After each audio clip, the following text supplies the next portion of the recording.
key allies among those countries least approving of U.S. leadership. Countries in Europe, the Middle East, and North Africa have the most negative opinion of U.S. leadership.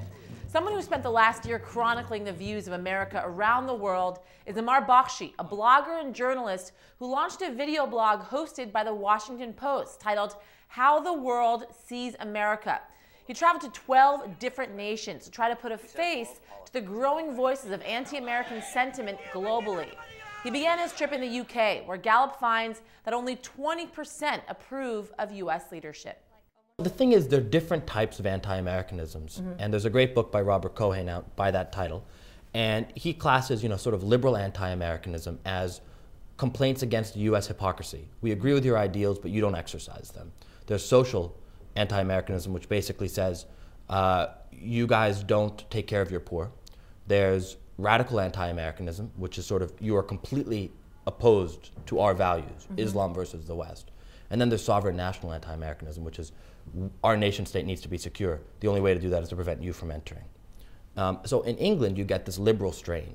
People think that U.S. leadership is just thoroughly hypocritical. And while it claims to be doing one thing, it's really in it for another set of interests.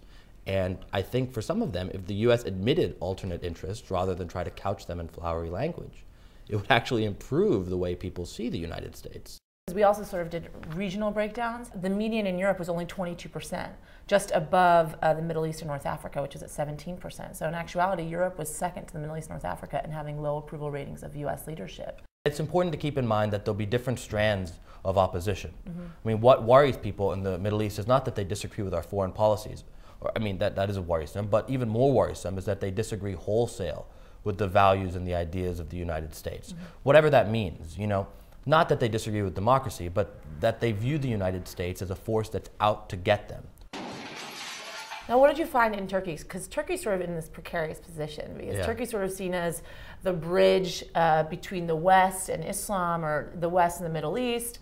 But according to our numbers, only 16% of Turks actually approve of the leadership of the U.S. I think Turkey is this place that will turn any American's view of a homogenous Muslim world on its head.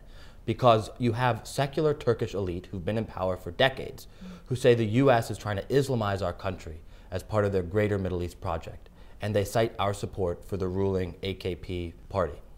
On the other hand, you have religious Turks who are saying that the American model of church and state is more liberated than the French model, which really pushes religion out of the public sphere. So they're reaching towards the American model. So there's a lot of complexity. But at the end of the day, I think one of the overriding issues for Turks is the Kurdish Workers' Party and the PKK that's attacking from northern Iraq. And while I was there, they felt that the U.S. was tying their hands from retaliating against what they called their terrorists. And again, our clear message is that this is a resolution that we don't think is the right response. It's the wrong resolution at the wrong time. And what I would hear again and again from soldiers, from imams all across, was that the U.S. only cared about its own terrorists, not theirs.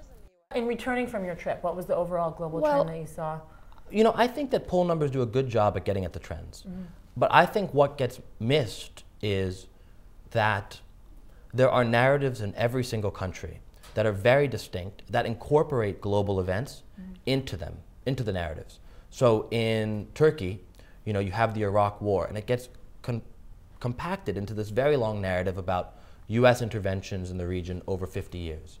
And these narratives are very personal, they're very emotional, and I think that addressing these narratives is an important part of improving America's image in the world, not just looking from one policy to the next.